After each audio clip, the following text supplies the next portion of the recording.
Hi hello friends, ఈరోజు నేను మీకోసం ఆరెంజ్ జ్యూస్ తయారు చేసి చూపించబోతున్నానండి.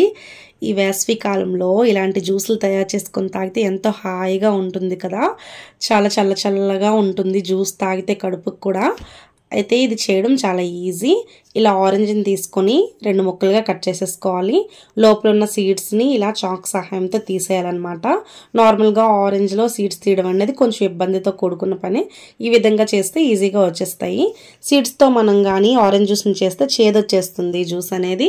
ఇప్పుడు దీన్ని ఇలా పీల్ ఆఫ్ చేసేసుకోవాలి. లోపల ఉన్న వైట్ పార్ట్ని కూడా తీసేసుకొని ఒక మిక్సీ జార్లో వేసేసుకోవాలన్నమాట. మొత్తాన్ని ఇలా చేయడం వల్ల ఈజీగా ఉంటుంది, లేకపోతే చేయి మొత్తం అయిపోతుంది.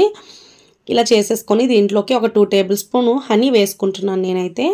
మీరు కావాలంటే షుగర్ కూడా వేసేసుకోవచ్చు, కాకపోతే 3 టేబుల్ స్పూన్ షుగర్ వేసుకోవచ్చు మీ టేస్ట్కి తగ్గట్టు. ఇప్పుడు దీనిలోకి ఐస్ క్యూబ్స్ని వేసుకుంటున్నానండి, ఎందుకంటే జ్యూస్ అనేది చల్లగా తాగితే చాలా బాగుంటుంది కదా. ఇలా ఐస్ క్యూబ్స్ వేసుకోవడం వల్ల మళ్ళీ ఫ్రిడ్జ్లో పెట్టాల్సిన పని లేకుండా మనం డైరెక్ట్గా తాగేయచ్చు. ఇలా మిక్సీ పట్టేసుకోవాలి. కొంచెం మెత్తగా పట్టుకుంటే పల్ప్ అనేది ఎక్కువగా ఉండదన్నమాట. ఇలా స్ట్రైనర్ సహాయంతో మనం డ్రైన్ చేసేసుకుంటున్నాము. మొత్తం చూసారు కదా, పల్ప్ అంతా తక్కువ వస్తుంది, కిందకి జ్యూస్ అంతా వచ్చేస్తుంది.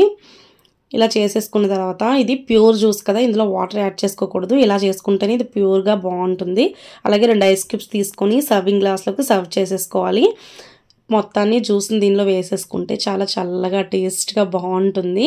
మీరు కూడా ఇంట్లో ట్రై చేయండి.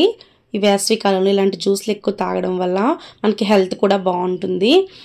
ఈ రోగనిరోధక శక్తి కూడా పెరుగుతుంది, ఎందుకంటే దీనిలో సి విటమిన్ ఉంటుంది కదా. మీరందరూ కూడా నా వీడియోస్ని ఫాలో అవ్వండి. ఇంకా ఉన్న మిగతా వీడియోస్ని చూడండి, సబ్స్క్రైబ్ కూడా చేసుకోండి.